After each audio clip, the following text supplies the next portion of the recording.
On most Mondays, I do this thing, overreaction versus reality.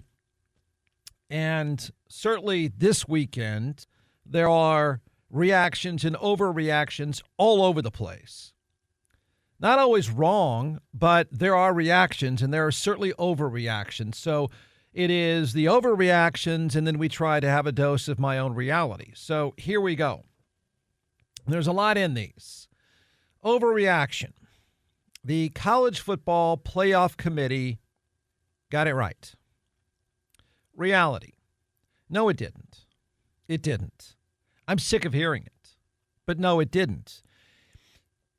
And it didn't get the silly 4-team playoff that's called a playoff, but it's not really a playoff. It didn't get it right because there is no such thing as right. It's impossible. The exercise, the discussion, everything about it is not possible. It's not set up to do anything right. I'd like to say there was no wrong, but that's not true either. So, no, there is no right here. There's really not. There's a bunch of opinions, and that's kind of making my face hurt, but there's no right answer here. You know what? I'm putting the words and the term college football playoff in the same category now as being sick of talking about COVID. Like, I don't want to say college football playoff ever again, just like I never want to say social distancing again. The whole thing is just tiresome and dumb. Sick of it already. It's not fun. It wasn't even fun in the beginning. It's really not fun now. So, for the people that say, well, they got it right, what are the options? I'm going to say back, please shut your face. All right, here we go.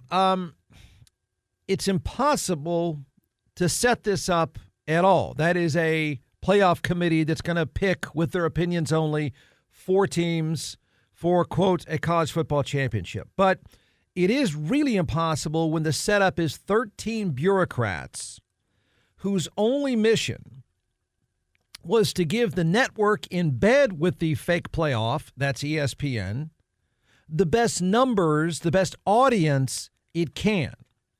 Now, let's be clear about what I'm saying. I think their definition really is and was. And if you want to take the position that that's not such a bad thing, then say it. But please stop pretending that this is some objective way of defining the best teams in the college game. There is no such thing here. That's off the table. That doesn't exist.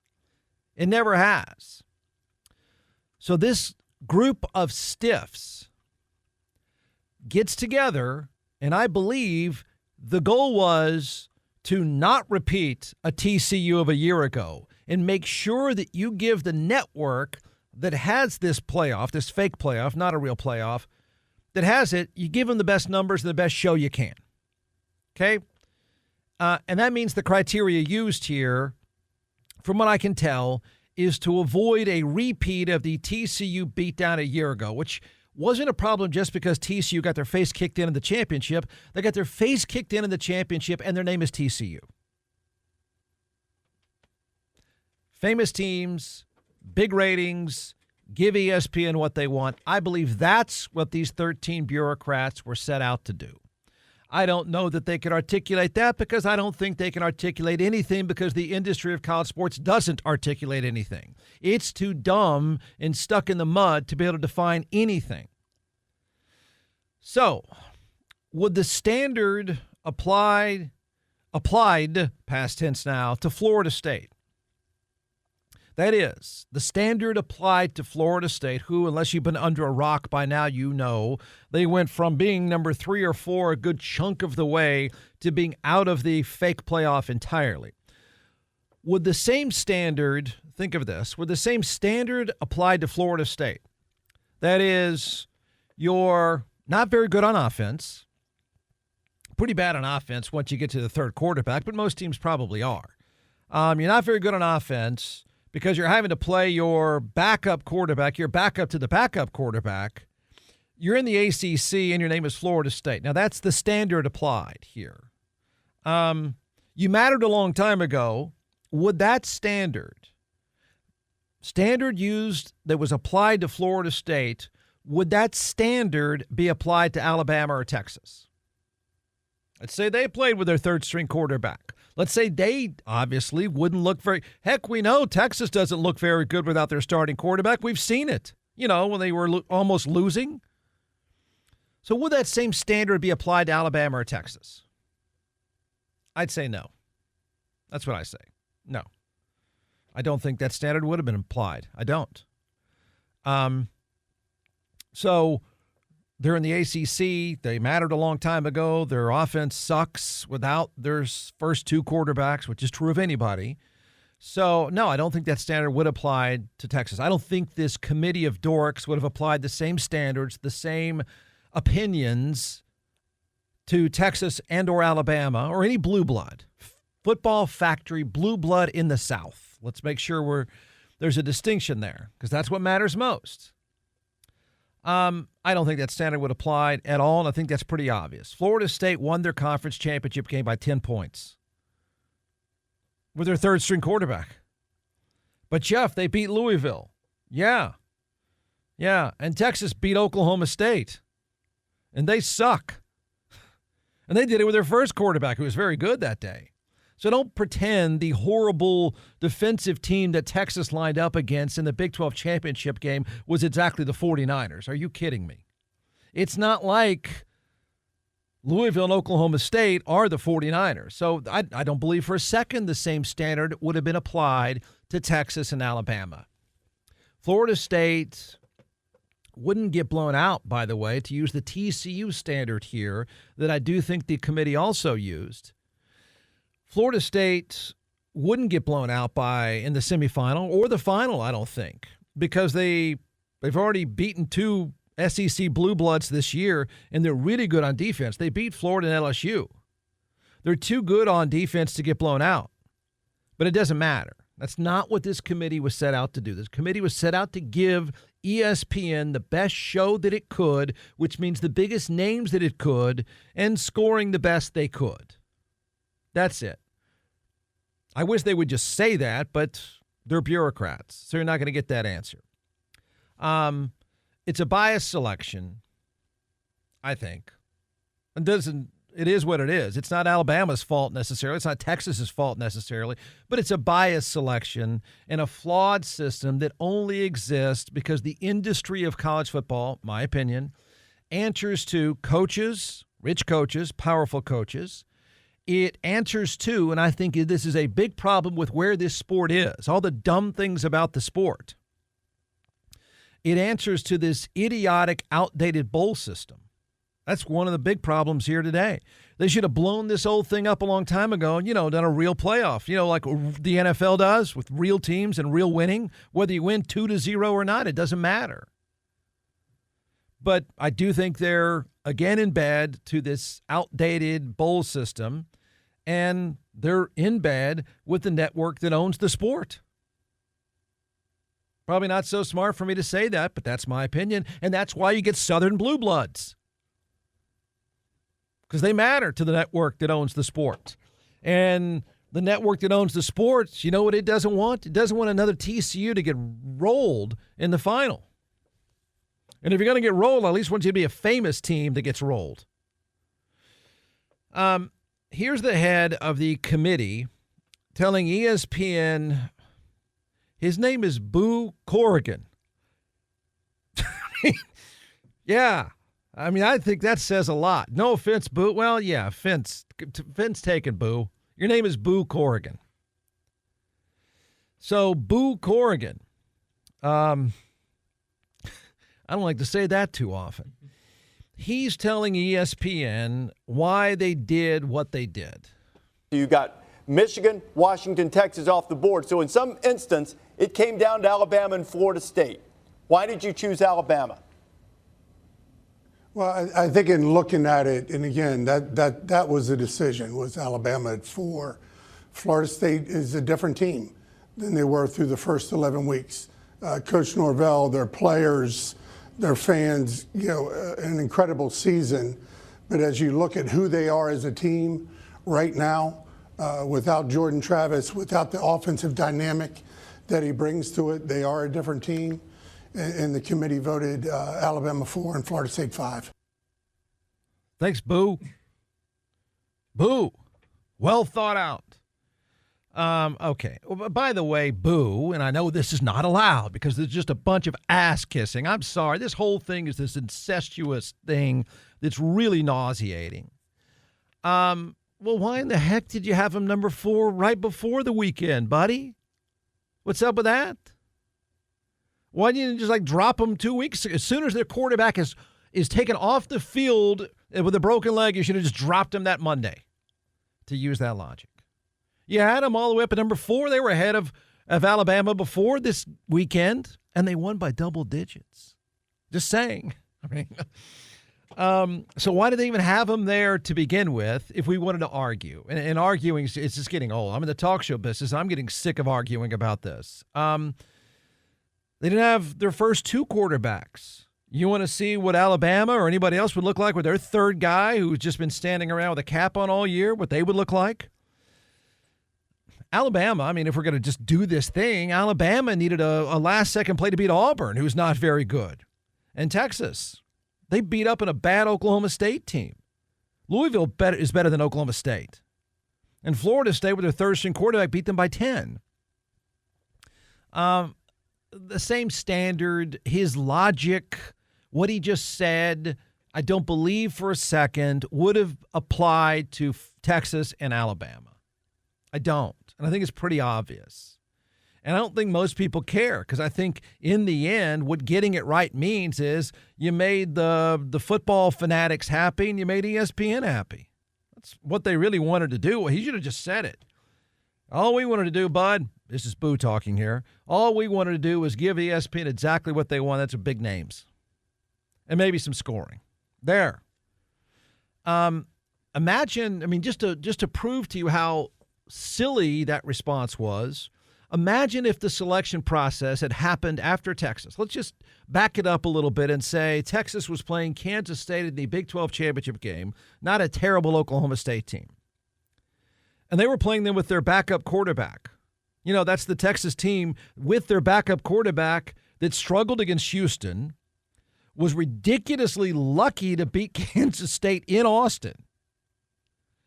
The same Texas team that struggled with a really bad TCU team. I mean, would they have been left out if the same standard, if Texas had squeaked by like they did in those games, or Alabama, to use the same argument, squeaked by like it did against Auburn, and the committee was set to pick on a Saturday night or Sunday morning, would they have been left out using the same standard? No, they would not have. No. This dude, Boo, would be talking about what good defense Alabama played or something like that, or how Texas is resilient because they won with their backup. That's what he would be saying.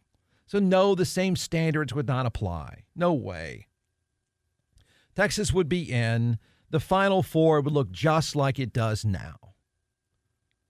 Like everything else was just window dressing. It was going to look this way with these names. Okay? With these names no matter what. And I'll take it even further. How ridiculous this system is. The group of dorks, I believe, are actually frustrated. ESPN, too, probably, is frustrated they had to include Washington. I think we all know what they really want. They don't want Washington. If they had their way, or ESPN had its way, the tournament, fake tournament, would be Michigan, Alabama, Ohio State, and Texas. That's what they really want.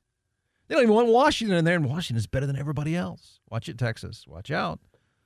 That's what they really wanted. They wanted those blue chip names in a sport that is just married to blue chip names. It's not a sport that wants to settle a playoff or even have an underdog. It's a sport that wants to sell you and a bunch of casual fans around the country on big names because that's what they grew up with. So I don't think Washington would have been included if they had their way, but they had to. You know, because they impressed the world by beating a really, really good Oregon team twice. That's what I think they wanted. They wanted Michigan, they wanted Alabama, they wanted Ohio State and Texas, or insert Georgia or somebody else. But that's what they wanted. Okay, overreaction. Texas didn't deserve to be the number 3 team in this goofball fake tournament. Reality. I mean, yeah, sure it did. Meh. I mean, the reason the committee didn't want to, the reason they're there, my opinion again, unpopular as this is going to be, is they didn't really want to piss off Texas. And truthfully, Texas, this would be brought up 1,000 times. There are very few arguments made for Florida State. There would be 5 million arguments made for Texas, including threats. The argument would have been, hey, what are you doing? We beat them in September at their place. You put us at number 3. The committee wanted no part of that. It wanted to reward Texas for that because that stuff matters. And that's okay. I mean, in the system we have, I don't think that's necessarily wrong. To a lot of people, and I hear this a lot, was hearing it a lot leading up to the weekend, to a lot of people, the most impressive win of the entire season was Texas beating Alabama at Alabama. And Texas was good that day, and no doubt they deserve to win that game. We can argue this if you would like. You know what's more impressive than that? Washington beating a really good Oregon team twice. That's more impressive. They beat them twice. And that's if you were to have a real tournament, you would want no part of Oregon, and Washington thumped them twice. That's the most impressive wins of the season, in my opinion. But yeah. Given that Alabama and Texas were going to be included, and the desire was to include them, and I'm not going to say it's a mandate. I'm not going to go black helicopter on you, but the desire was there. Okay, the SEC was not going to get left out. Period. And even though the Big 12 is not very good, the name Texas was not going to get left out either. So if you're going to have them both and you had to have Texas there, Texas had to be ahead of Alabama. Texas was really good on Saturday against Oklahoma State, no doubt about it. It's been the best they've been all year. Talking about this number 3 spot for just a second. Can I give you a buzzkill? Texas was as good as they've been all year on Saturday against Oklahoma State. Quinn Ewers had, 350 in the first half. He's not been better at all this year. That was his best outing. That was their best offensive outing. They looked as good as they possibly could at the most important time to look good. No doubt. That said, this is a bad matchup for Texas. In fact, the worst matchup of the fake tournament, I think, for Texas. Football is a game of matchups. I hate to nerd out on you for just a second, but the best offense of the 4 teams in this fake tournament, with the best passing game of the 4 teams in the fake tournament, is the worst draw for Texas, and that's Washington. The team that just thumped Oregon a second time and lit them up in the process. Here's why I say that. The Texas weakness is the back end of their defense. Okay, and it's shown itself a few times this year. It's also been hidden at times this year and covered up at times, and certainly was on Saturday because Oklahoma State just sucks. But the back end of the Texas defense is a weak link. It is a problem, and they run the risk of getting torched. If Texas couldn't play decent pass defense against Oklahoma, they couldn't. Otherwise, we wouldn't even be having debates. They'd be undefeated. They couldn't stop the pass against Oklahoma. They struggled against the pass against Kansas State. They struggled against the pass against Houston and TCU. That's not exactly Washington. Washington is the best passing team in this fake tournament by far. By far. That can get exposed by Washington. That's why I would tell you that even at 3, which they deserve, given the context, given the mandate, given everything that everyone talks about, sure, they had to be 3rd. That's fine. Being 3rd sucks for them because they got the worst draw they could get, I think, that nobody thinks about. Nobody considers Washington. Most people haven't even watched them play. You just think, whatever. You should have watched them beat Oregon a second time. Overreaction. The San Francisco beatdown of Philadelphia was bad news for Dallas. Reality. That's wrong. And it's wrong in a few different ways. It was good news and most likely going to be good news for Dallas in their playoff seeding, I think. It was good news for Dak Prescott and his agent. That I know. And it was expensive news for Jerry Jones. And let me explain. 42-19 ass kicking at home by San Francisco. Philly now has to come to Dallas with 2 losses. They play the hottest team in the NFL and a team with the best home record in the NFL, a team that is absolutely on fire in every way in their own building. I'm not ready to say the MVP is at stake, Philadelphia v. Dallas in Dallas, but Dak Prescott was a close second to Jalen Hurts before this weekend. Jalen Hurts was the MVP favorite going into the weekend and not now. Dak Prescott went a long way by not playing this Sunday to staking a claim to being the MVP.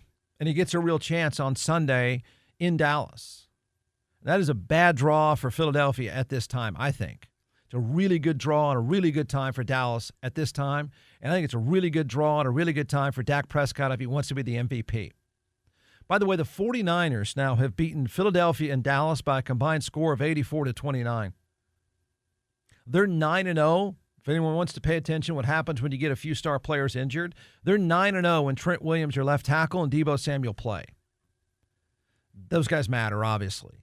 But here's the deal here's the weird take on Dallas-Philadelphia, and that's this.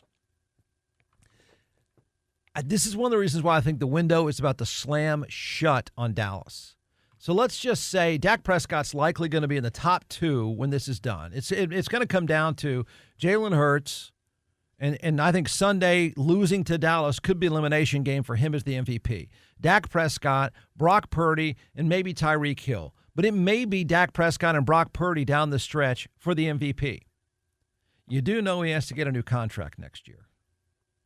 He's about to get even more expensive if he puts that MVP away. He's about to get even more expensive. Whether you think he deserves it or not, that's life in the NFL. It's all about timing, and his timing right now is perfect. They're on a roll at the perfect time, and he's never played better at the perfect time, and he might just win the MVP because of the next few weeks. That makes him really expensive next year. That means he's expensive, CeeDee Lamb is expensive, and a few other guys are going to gobble up the entire salary, and the window shuts on Dallas. That's what they're faced with. So you better make a nice run now, because the economics of football and the economics of successful quarterbacks will shut the door on any kind of future for the Cowboys. Just the way it works. It's just the way it works. And his timing is going to be perfect to get paid again. So